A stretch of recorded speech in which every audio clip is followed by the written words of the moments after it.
My therapist once told me that child abuse can leave you with dangerous habits. Things you got used to doing to survive and think are normal can actually be harmful or even self-destructive. I never thought his warning would apply to me until last week, when one of my habits landed me in the hospital. My mother was a narcissist and all around awful. She demanded absolute control over me and my sister Amy. If she hit one of us, we had to agree that we deserved it. If she left for days, we had to cover for her with the neighbors.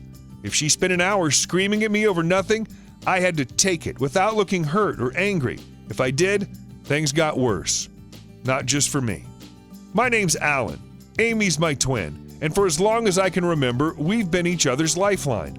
Mom hated it. We weren't supposed to care about anyone but her, so she always tried to get us to turn on each other. She called her favorite method the punishment game. If I did anything she saw as wrong, she'd punish Amy. If Amy did anything, she would punish me. She probably thought we would start to hate each other for messing up and getting each other hurt. Instead, we tried even harder to keep from setting her off to protect each other. When I was 12, I slipped up badly. I lost my temper and yelled back at Mom. So she dragged Amy down into the basement and kept her there for over an hour. I'll always remember how Amy came back bleeding. She limped for a week afterwards. After that, I stopped showing anger. I would bite my tongue and keep quiet without so much as a glare, no matter how terrible my mother was being. I bit my tongue so my sister wouldn't suffer. Sometimes I bit it so hard that I bled, but better me than her.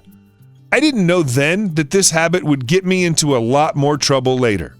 The day after our 18th birthday, we packed up while Mom was sleeping and left to stay with friends. When she called me on my cell phone, I told her that she was a monster and that she would never see us again. It felt amazing to hang up on her. She didn't even last 6 months after that. I found out later that she started drinking heavily after we left and road raging. Bad combination. It caught up with her fast. We didn't even go to her funeral. My sister and I shared a tiny studio for 3 years while we got our lives together. Therapy, junior college, jobs, learning to be normal. Every day, life got a little better. I ended up joining the Coast Guard. I met my wife a few months after I started. We moved in together within a year and were married 6 months later. I was really happy for the first time in my life. But even good people aren't perfect. Sometimes she did things that upset me. Sometimes I upset her and she yelled at me. Our girls could be brats. It was just normal family bickering, like we still deal with sometimes. I bit my tongue. Every time. I still wouldn't let myself get openly angry. I started getting stomach aches. My doctor put me on pills. They didn't help. I started having trouble sleeping. More pills. Same thing. Lack of sleep made me irritable. Arguments happened more often. They were still mostly one-sided. Better to have a bleeding tongue than to make my loved ones cry.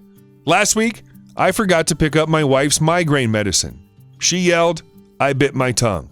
I started choking. Blood overflowed my mouth. My wife went from yelling at me to screaming into her phone for an ambulance. Turns out, I bit the tip of my tongue clean off. I had emergency surgery that night. They never found the missing part of my tongue. Best guess is I accidentally swallowed it. I don't like thinking about that. I'll be on a feeding tube for weeks, and I'll need speech therapy. My psychotherapist and I communicate by text for now. I have to check in daily. My wife cried when I explained everything. She begged me to just let my feelings out from then on, even the angry ones. She told me that she'd rather be yelled at sometimes than ever see me suffer like that again. Then she told my sister. Man, was Amy pissed. I didn't get defensive when they got upset. I didn't bite my tongue either. I felt sorry and grateful and a little bit healthier. Yelling at someone you love when they upset you is normal after all. Biting your tongue instead isn't.